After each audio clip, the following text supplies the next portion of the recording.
নমস্কার বন্ধুরা, আশা করছি তোমরা সকলেই খুব ভালো আছো ও সুস্থ আছো। সকলকে একটি নতুন ব্লগে অনেক অনেক স্বাগত জানাই। সাথী ভিলেজ লাইফের পক্ষ থেকে আমি সাথী।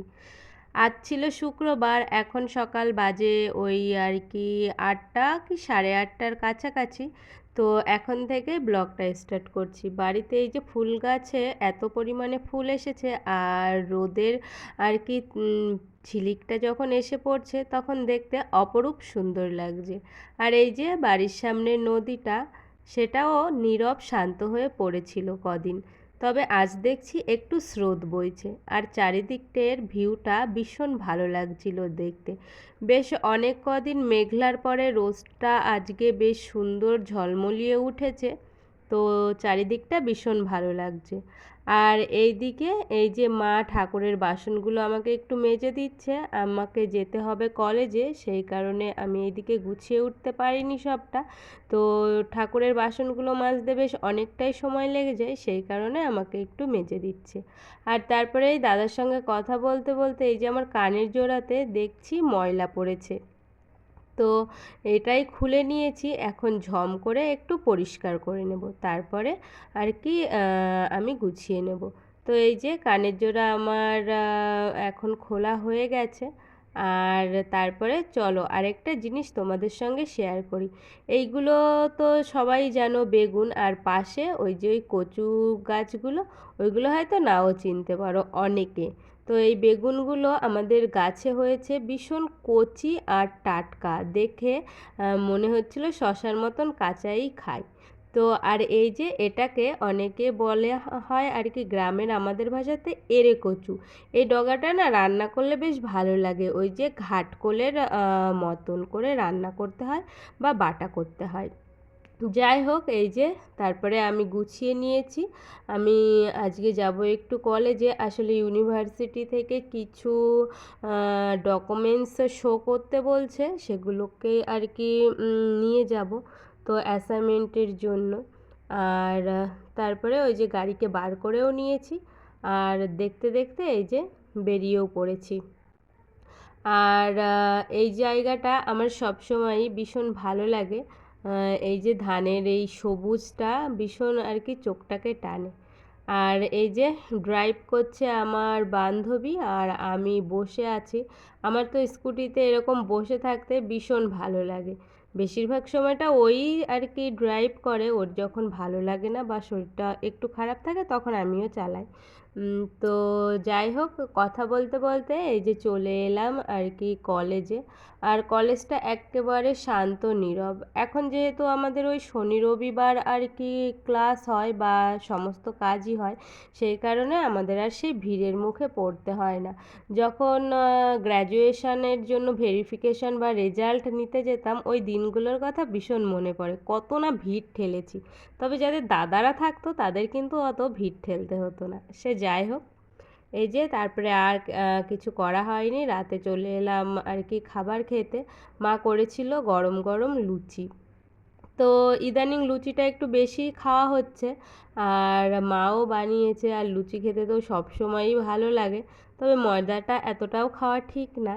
সে যাই হোক, বানিয়েছে। এটাই ছিল রাতের খাবার, সঙ্গে ছিল তরকারি। তারপরে এটা ছিল আর কি তার পরে আসলে আমার ভাগ্নিরা এসেছে, তো তারা এসে আবদার করেছে বিরিয়ানি খাবে। তো ভাগ্নিদের আবদার অবশ্যই মেটাতে হবে।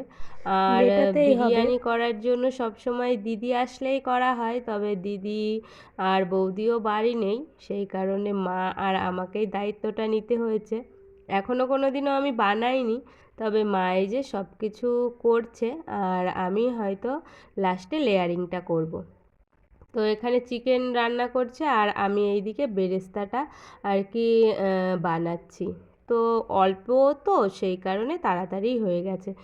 আমাদের বাড়িতে না আমরা অনেক মানুষ, নয় নয় করেও 15 জন মানুষ।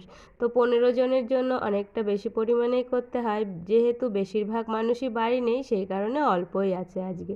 এই যে এখানে বেরেস্তাটা বানিয়ে ফেলেছি আমি। বেরেস্তাটা আজকে একদম পারফেক্ট হয়েছিল। তো এর আগের দিন করেছিলাম, সেটা পুড়ে গিয়েছিল, কিন্তু আজকে বেশ সুন্দর হয়েছে। আর ওইদিকে আর কি চিকেন রান্না হয়েও গেছে। আর এখন এই যে মা সব কিছু করে দিয়েছে, এখানে রাইসটাও বানিয়ে দিয়েছে আর চিকেনটাও করে দিয়েছে। আর দিদি ফোনে বলে দিয়েছিল যে এইভাবে কর। তো সবার প্রথমে আর কি এই যে তেজপাতাগুলোকে সাজিয়ে নিচ্ছি, যেগুলো ভাতের ভেতরে দেওয়া হয়েছিল।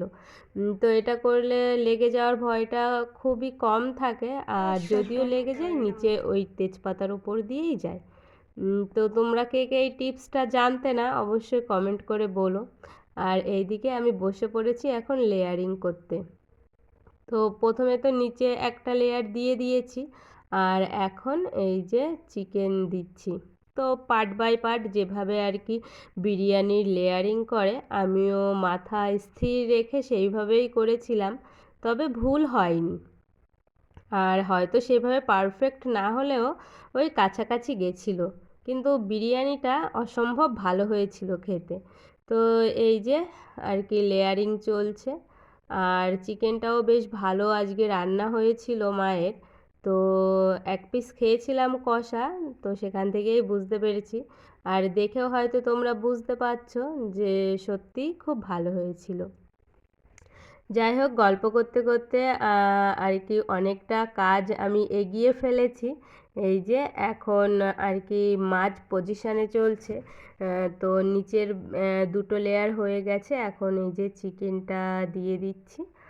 আর আর কি অনেকটা বেজেও গিয়েছিল, খাওয়ারও সবার জন্য আর কি সময় হয়ে আসছিল। তবে দম দিতে তো বেশিক্ষণ লাগে না, তো আর ওই মিনিট 10-এর মধ্যে হয়ে যাবে। তো এই যে লেয়ারিং করার পরে বেরেস্তা দিয়ে দিয়েছি, তারপরে মিঠা আতর আর দুধ গুলে রেখেছিলাম সেটাকেও দিয়ে দিলাম। আর এইদিকে এখন দিচ্ছি বিরিয়ানির মশলা, অনেকটা পরিমাণে হয়, আর ছিল অল্প, তো বেশ ছোট ছোট লাগছিল। তো এই যে একদম লাস্ট ফিনিশিংয়ে চলে এসেছি। ওপর দিয়ে এখন বিরিয়ানির আর কি বেরেস্তাটা দিয়ে দিলাম, আর দিয়ে দেব ঘি। ঘি নিচেও দিয়েছিলাম আর হাঁড়িতে মাখিয়েও দিয়েছিলাম। তো এই যে বেশ আর কি ওপরে কিছুটা দিয়ে দিলাম, আর লাবানোর পরে আর কি আরেকটু দিতে বলেছিল, তো সেটাই দেব। লাস্টে যে দুধটা ছিল সেটাও দিয়ে দিয়েছি। তো গল্প করতে করতে এই যে দম দেওয়াও হয়ে গেছে। আর জানিও দেখে তোমরা কেমন বুঝতে পারছো, তবে আমাদের খেতে বেশ ভালো লেগেছে। যেই মানুষটা পাগল হয়ে গিয়েছিল বিরিয়ানি খেতে আর যার বায়না ছিল, তাকে এই যে এখানে দিয়ে দিয়েছি। এই হলো আমার ছোট ভাগ্নি। আর ওরা দুজন আছে বাড়িতে, তবে পাশে আবার এক বাড়িতে নিমন্ত্রণ হয়েছিল, সেখানেই গেছে। আর এই যে এখানে আমরা নিয়ে নিয়েছি সকলে মিলে, আমি, মা, বাবা, আর ছিল নেহা। তো আর সব কিছু মিলিয়ে এতটুকুই ছিল ব্লগখানি। তোমরা সকলে সুস্থ থেকো, ভালো থেকো, আবারও খুব শিগগিরই দেখা একটি নতুন ব্লগের সঙ্গে। আর ব্লগটি যদি ভালো লাগে তাহলে অবশ্যই একটি লাইক করতে ভুলো না।